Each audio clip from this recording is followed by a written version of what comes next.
Halo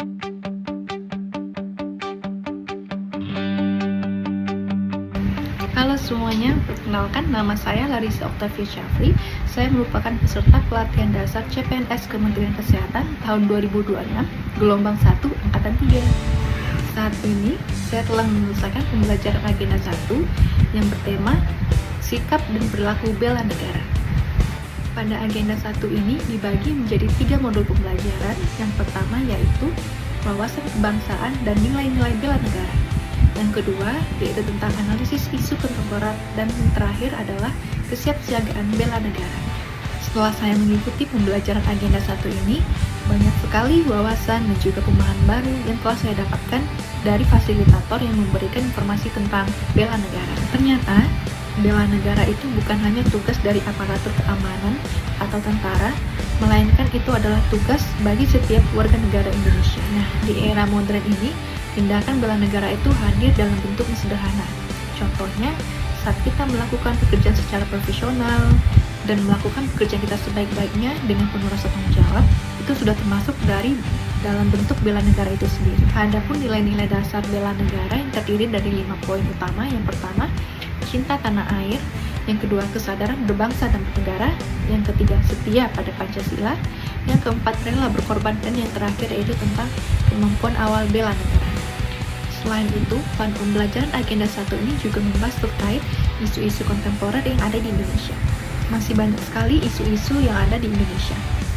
Contohnya tentang KKN, yaitu korupsi, kolusi nepotisme, money laundering, wabah penyakit, tentang terorisme, dan lain sebagainya. Dengan adanya materi analisis isu kontemporer ini, mengajarkan kita untuk tidak hanya melihat masalah, namun juga untuk memahami akar persoalan serta mencari solusinya bersama-sama. Di dalam modul ini, selain membahas terkait analisis isu kontemporer, juga membahas tentang pengelolaan konflik kepentingan. Nah, apa sih itu konflik kepentingan? Konflik kepentingan itu sendiri merupakan suatu kondisi di mana ketika kepentingan pribadi mempengaruhi objektivitas kita dalam pengambilan keputusan. Pengelolaan konflik kepentingan ini dimulai dari kesadaran dan kejujuran dari dalam diri kita sendiri.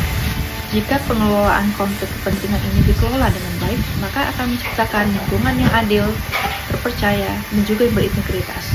Hal ini merupakan fondasi utama untuk membangun masyarakat yang berintegritas. Materi terakhir itu membahas tentang kesiapsiagaan bela negara.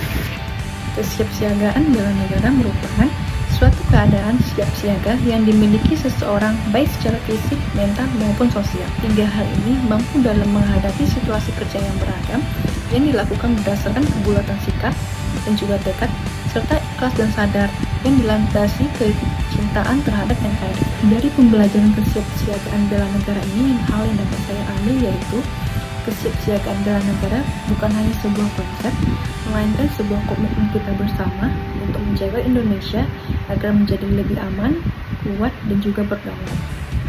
Pada akhir pembelajaran agenda 1 ini ditutup dengan acara ASBN, yaitu Api Semangat Bela Negara. Selama proses sesi rangkaian acara ASBN ini, hal yang paling berkesan bagi saya adalah pada saat prosesi penciuman bendera merah putih.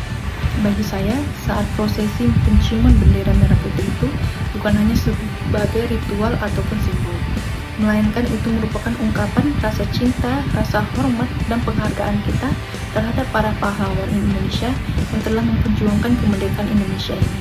Mungkin hanya itu yang bisa saya sampaikan terkait learning journal yang ada di agenda 1 yang saya rasakan. Sekian dan terima kasih, sampai bertemu di agenda selanjutnya.